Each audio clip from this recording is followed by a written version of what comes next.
The last thing Lucas Grayson expected as he stepped off the private jet in Santorini was the suffocating realization of freedom and the weight of what he'd left behind. The Mediterranean sunlight glinted off his aviators as he took in the dramatic cliffs and endless blue sea, but his heart was racing for an entirely different reason. Back in New York, his father was likely furious, his mother heartbroken, and the woman he was supposed to marry probably humiliated. But Lucas didn't care. He wasn't about to chain himself to a loveless, business-driven marriage just to appease his family's ambitions. Not when he had his own dreams, his own life to live, Mr. Grayson, your villa is ready, the driver said, pulling up in a sleek black car that screamed wealth. Lucas nodded, climbing into the plush leather seat. He'd chosen Santorini for its isolation, its beauty, and most importantly, its distance from the suffocating expectations of his billionaire family. Here, no one would recognize him as the heir to Grayson Enterprises. Here, he could be just a man, not a pawn in his father's corporate chess game. As the car wound its way up the cliffs, Lucas couldn't help but feel a pang of guilt. His parents had spent months planning his engagement to the daughter of another powerful family, envisioning a merger that would expand their empire. But Lucas had never even met her before the engagement dinner. The thought of marrying a stranger for money made his stomach churn, and so, 2 days before the wedding, he'd vanished. The villa was breathtaking, a sprawling white structure perched on the edge of a cliff, with an infinity pool that seemed to spill into the Aegean Sea. Lucas barely glanced at it as he dropped his luggage in the foyer and headed straight for the terrace, where the air was salty and the horizon endless. For the first time in weeks, he exhaled. But freedom, as it turned out, was short-lived. The next morning, Lucas wandered into town, hoping to blend in with the tourists and locals. He kept it simple, just a plain t-shirt and jeans, sunglasses shielding his face. No one gave him a second glance, and for the first time in his life he felt invisible.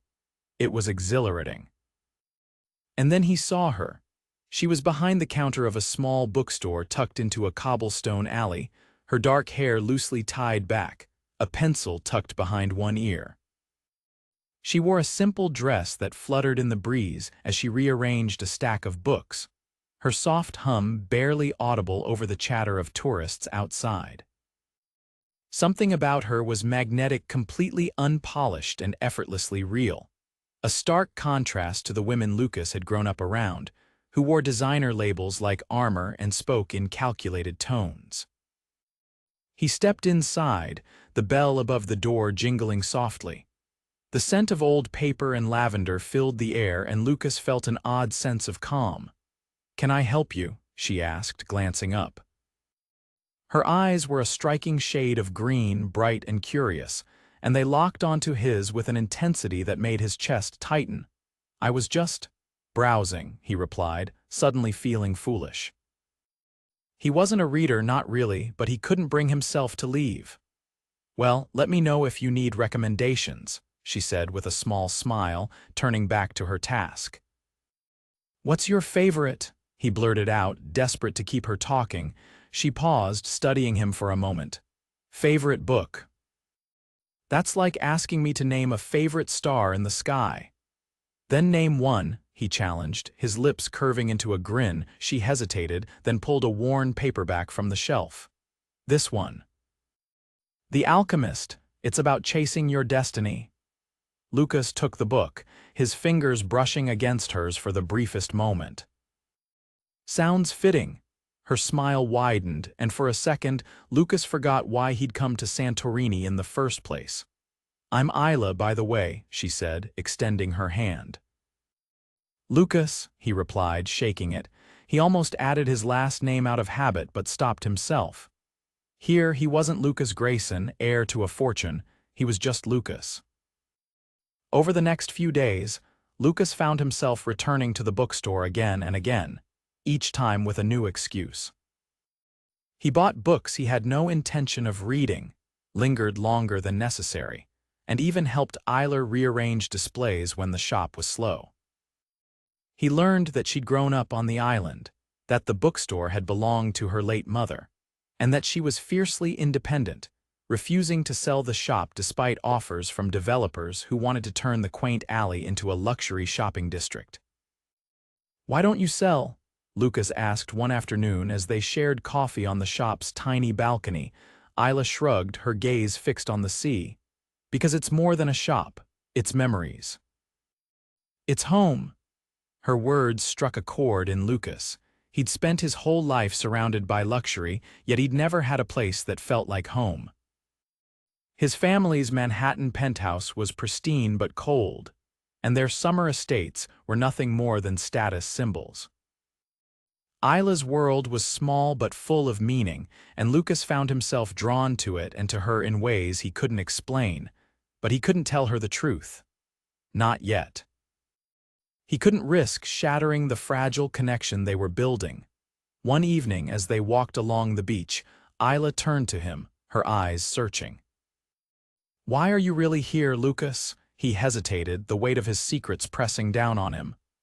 "I needed to get away," he said finally, "from everything."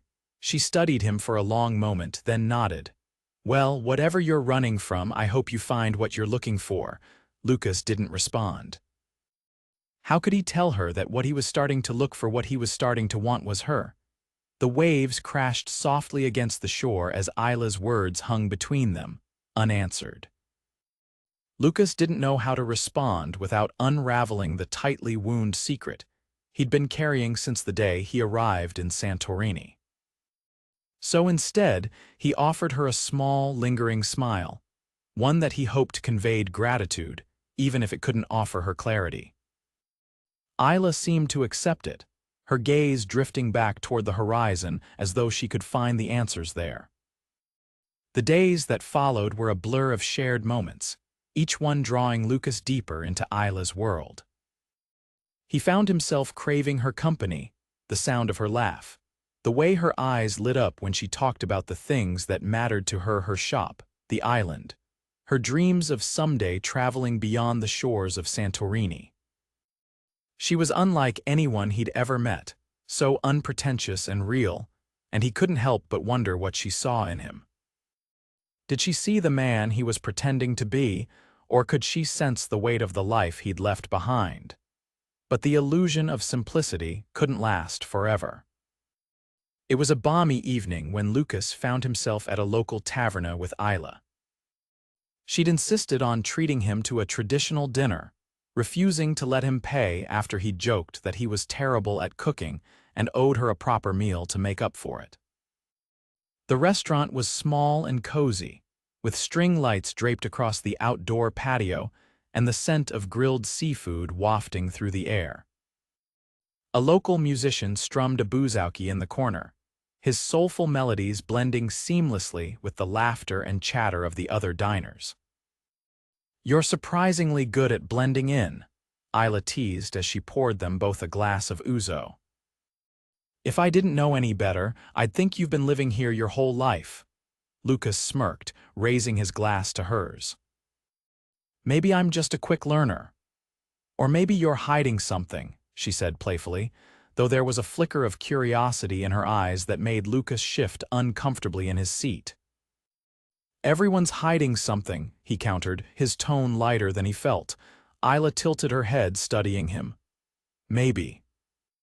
But I get the feeling your something is bigger than most." Before he could respond, the waiter arrived with their food, breaking the tension. Isla beamed as she explained each dish to him: grilled octopus, dolmades, spanakopita, as though she were sharing a piece of herself. Lucas listened intently, not so much because he cared about the food, but because he loved the way her voice softened when she talked about things she loved. As the evening wore on, the conversation turned to dreams and regrets. Isla admitted that while she loved the island, she sometimes felt trapped by it.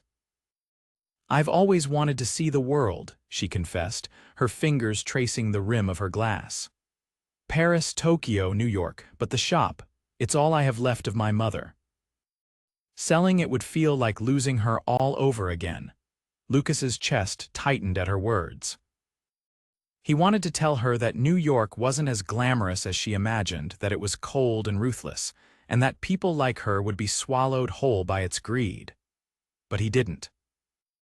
Instead, he reached across the table and took her hand in his thumb brushing against her knuckles. "You'll get there," he said softly. "When the time is right, you'll find a way." Isla looked at him, her eyes shining with a mixture of hope and something else, something that made Lucas's heart race. For a moment, it felt as though the rest of the world had faded away, leaving only the two of them in their little bubble of warmth and possibility. But the bubble burst the next morning. Lucas was on the terrace of his villa, sipping his coffee and staring out at the sea when his phone buzzed. He'd been ignoring calls for weeks, but this one caught his attention. It was from his assistant, Claire, and the sheer persistence of her attempts to reach him suggested it was something urgent. He answered grudgingly. "Claire, I told you they found you," she interrupted, her voice tense. "Your father's people. They know you're in Santorini." Lucas's grip on the phone tightened. "How? I don't know," she admitted. "But they're sending someone to bring you back. You need to be careful." Lucas hung up without responding, his mind racing. He'd known this day would come eventually, but he hadn't expected it to happen so soon. He glanced toward the town, his thoughts immediately drifting to Isla. How could he explain this to her? Should he even try? The last thing he wanted was to drag her into his mess, but the idea of leaving without saying goodbye felt unbearable. That evening, Lucas returned to the bookstore, hoping to find Isla alone. She was there, as always, her hair pulled back, and her lips curved into that soft, welcoming smile that never failed to disarm him. "You're quiet today," she observed as he lingered near the counter, pretending to browse. "Is everything okay?" Lucas hesitated, his chest tightening as he searched for the right words. "I need to talk to you," he said finally.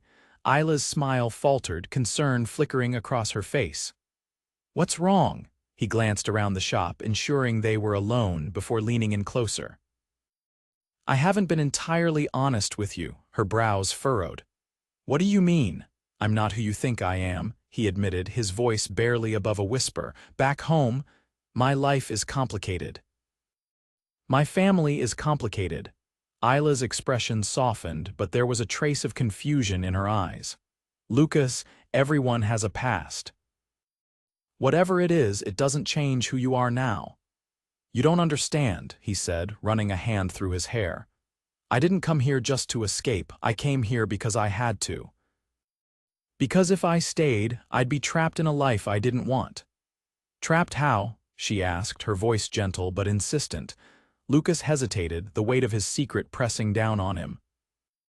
"My family arranged for me to marry someone, for business reasons. I didn't love her. I'd never even met her before the engagement." Isla's eyes widened, but she didn't interrupt. "I couldn't go through with it," he continued. "So I left, I ran, and now they're trying to bring me back." The silence that followed was deafening. Isla stared at him, her expression unreadable, and Lucas felt his chest tighten with every passing second. Finally, she spoke. "So, you're running from an arranged marriage." "Not just that," he said quickly. "I'm running from a life that isn't mine. A life where every choice is made for me." Isla nodded slowly, her gaze dropping to the counter. "I guess I'm not the only one who feels trapped." Lucas reached for her hand, his touch tentative. "I didn't tell you this to push you away. I couldn't keep lying to you." Isla looked up, her eyes meeting his. "Thank you for telling me the truth." For a moment, Lucas felt a flicker of hope, but then she pulled her hand away, her expression guarded. "I need some time to think," she said softly. Lucas nodded, his heart sinking. "Take all the time you need." As he left the shop that evening, Lucas couldn't shake the feeling that he'd just shattered something fragile and precious. He only hoped it wasn't beyond repair. Lucas paced the length of his villa, his mind spinning as he replayed Isla's parting words over and over. He had done the right thing, hadn't he? Telling her the truth was supposed to bring them closer, to eliminate the barrier that had been growing between them every time he looked into her trusting eyes. But now, with her needing time to think, Lucas felt like he was spiraling. And to make matters worse, Claire's warning about his father's people still loomed over him like a dark cloud. A knock at the door broke through his thoughts, startling him. His heart leapt, foolishly hoping it was Isla, but when he opened the door, it was the villa's concierge. "Mr. Grayson," the man said with a polite nod, holding out a small envelope. "This was left for you at the front desk." Lucas frowned, taking the envelope and thanking the man before shutting the door. He tore it open, his stomach tightening as he read the note inside. "You can't run forever. It's time to come back where you belong." There was no signature, but Lucas didn't need one to know who had sent it. His father's reach was longer than he'd wanted to admit, and now it was clear the elder Grayson wasn't going to let him hide in peace. Lucas clenched the note in his fist, his jaw tightening. If his father thought he could intimidate him into compliance, he'd sorely underestimated how far Lucas was willing to go to live his own life.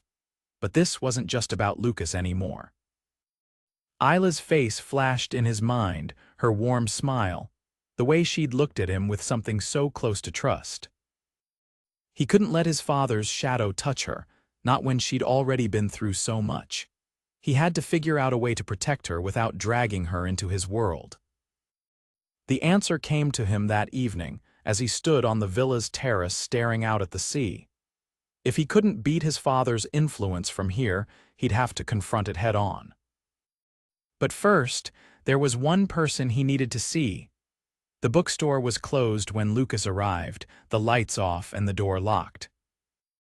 He hesitated, his hand hovering over the glass as he peered inside. The sight of the empty shop, usually so full of life with Isla's presence, hit him harder than he expected. He needed to see her, to explain everything and to tell her the one thing he'd been too afraid to say. "Lucas." He turned at the sound of her voice, finding Isla standing a few feet away, a canvas bag slung over her shoulder. She looked surprised to see him, but not entirely unhappy. "I was just heading home," she said, gesturing toward the alley behind her. "What are you doing here?" "I needed to see you," Lucas said, stepping closer. "I know you said you needed time, but I couldn't leave things like this. Not without telling you how I feel." Isla's expression softened, but she remained silent, waiting for him to continue. "I didn't come to Santorini looking for anything other than escape," he admitted. "I thought I could get away from my family, from the life they were forcing on me. But then I met you, and everything changed. You made me see what it's like to live a life that actually means something, a life that's full of purpose and love." "Lucas," she began, her voice barely above a whisper, but he held up a hand to stop her. "Let me finish," he said. "I know I've complicated things by bringing my baggage into your life, and I hate that. But I need you to know this before anything else happens. I've fallen in love with you, Isla.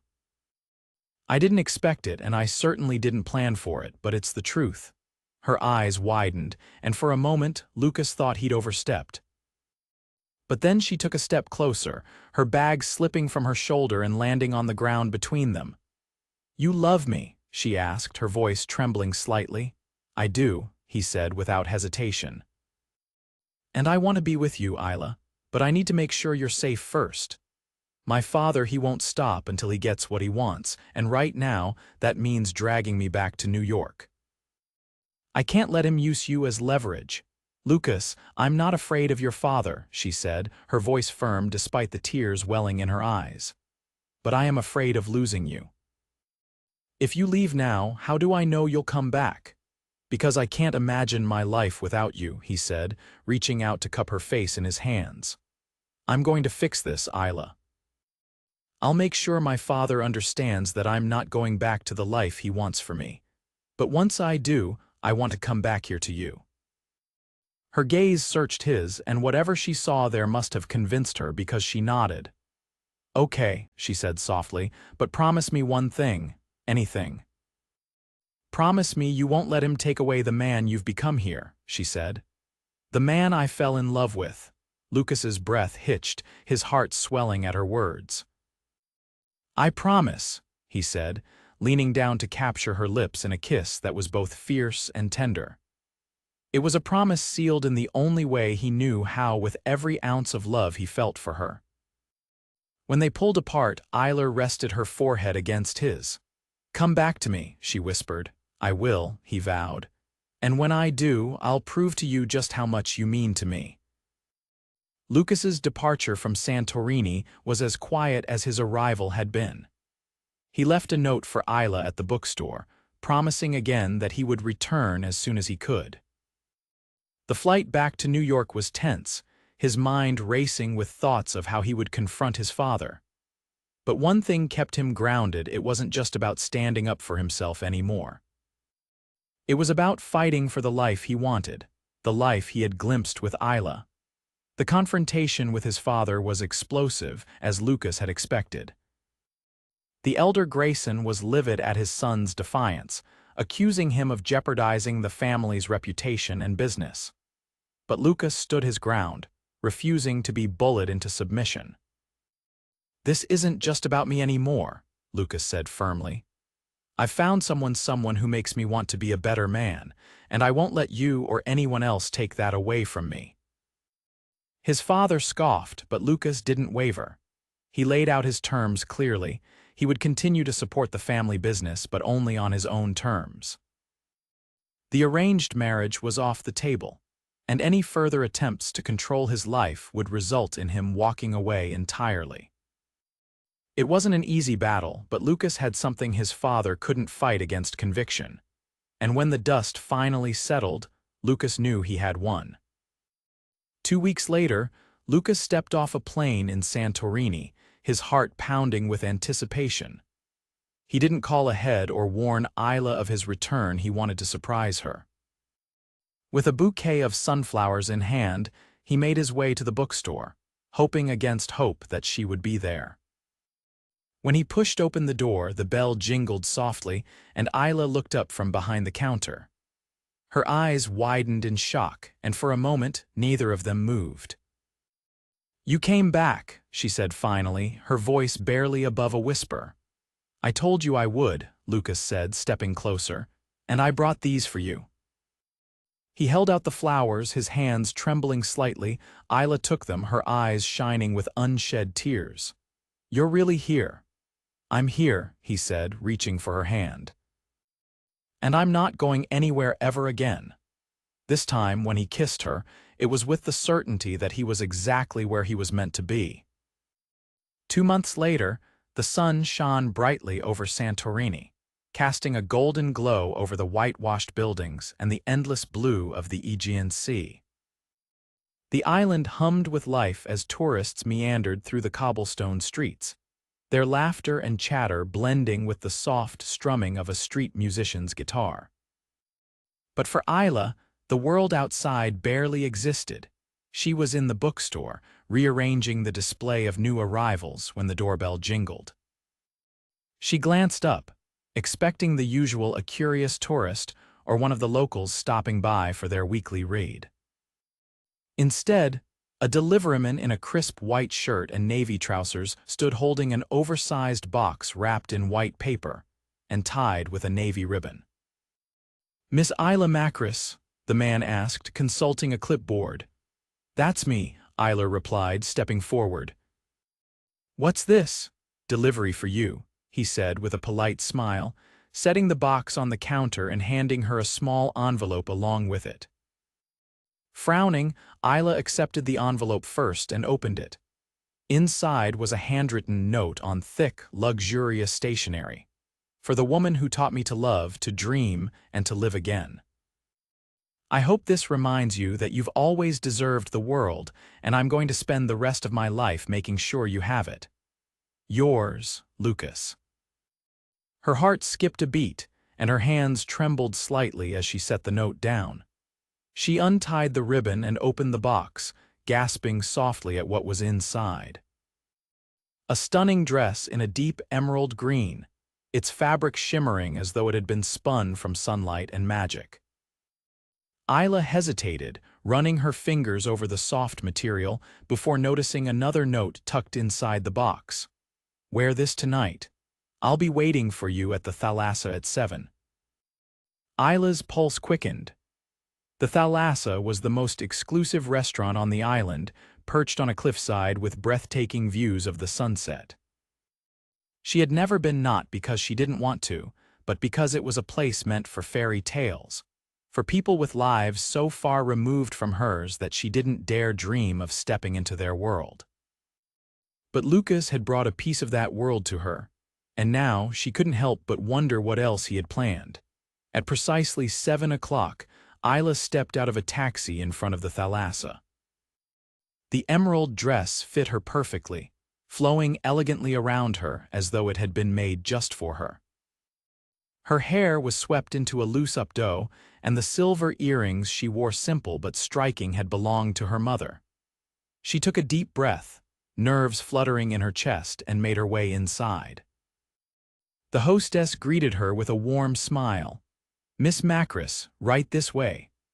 Isla followed her through the restaurant, her heels clicking softly against the polished floor. The air was filled with the soft murmur of conversation and the clinking of wine glasses, but Isla barely noticed. Her eyes were fixed ahead, where the hostess led her to a private terrace overlooking the sea. Lucas was waiting there, dressed in a tailored navy suit that made him look like he'd just stepped out of a magazine. A single candle flickered on the table between them, casting a warm glow over his features. When he saw her, he stood, his expression softening as though the sight of her had stolen his breath. "You look—" He paused, his lips curving into a smile. "Incredible," Isla blushed, smoothing her hands over the dress. "You didn't have to do all this, Lucas." "Yes, I did," he said simply.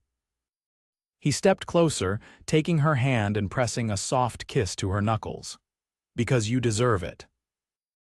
Every bit of it." He pulled out her chair, and Isla sat, still trying to process the surrealness of the moment. As the waiter poured them each a glass of champagne, Lucas reached across the table to take her hand again. "I've been waiting for this night since the moment I left," he said, his voice low and sincere. "I've thought about you every single day, Isla. About this island, about your laugh, your stubbornness, the way you look at me like I'm not the man the world expects me to be." Her heart clenched, and she squeezed his hand gently. "Because you're not," she said softly. "You're so much more than that, Lucas. You've always seen me," he said, his gaze never wavering from hers. "And I want you to know that I see you too. I see how hard you've worked to keep this shop running, to honor your mother's memory. I see how much you've given to everyone around you, even when you didn't have much to give. And I want to be the one who gives back to you, Lucas." Isla's voice trembled, emotion thick in her throat. "You already have. Just by being here, by choosing me." He smiled, but there was an intensity in his eyes that told her he wasn't done yet. He reached into his pocket and pulled out a small velvet box, setting it on the table between them. "I've thought about how to do this 100 different ways," he said, his voice steady despite the emotion behind it. "But the truth is, there's only one thing that matters. Isla, I love you. I love you more than I ever thought I could love anyone. And I don't want to spend another day without you by my side." He opened the box to reveal a ring, simple yet elegant, with a single diamond that sparkled like the stars above them. Isla's breath caught, her hands flying to her mouth as tears welled in her eyes. "Will you marry me?" Lucas asked, his voice filled with quiet certainty. For a moment, Isla couldn't speak. The world seemed to tilt around her, and all she could see was Lucas, the man who had turned her life upside down in the best way possible. "Yes," she finally whispered, her voice breaking. "Yes, I'll marry you." Lucas's smile was radiant as he slid the ring onto her finger and stood to pull her into his arms. The applause from the nearby tables barely registered as he kissed her, their love consuming everything else around them. The wedding was held 2 months later, a small but stunning ceremony on a cliff overlooking the sea. Isla wore a gown that Lucas had insisted on having custom made for her, and Lucas looked every bit the dashing groom in his tailored suit. Their vows were simple but heartfelt, each one a promise to love, support, and cherish the other for the rest of their lives. As they shared their first dance under a canopy of twinkling lights, Isla leaned into Lucas's embrace, her head resting against his chest. "Do you think your father is ever going to forgive me for stealing you away from his plans?" she teased softly. Lucas chuckled, his fingers brushing against her cheek. "He'll live. Besides, I didn't run away, I just ran toward something better." "And what's that?" she asked, tilting her head to look up at him. "You," he said simply, pressing a kiss to her forehead. "You're my home now, Isla." As the music swelled around them, Isla smiled, knowing that, for the first time in her life, she truly had everything she'd ever wanted. And so did Lucas. Together, they had found something money could never buy: a love that was real, passionate, and theirs to keep forever.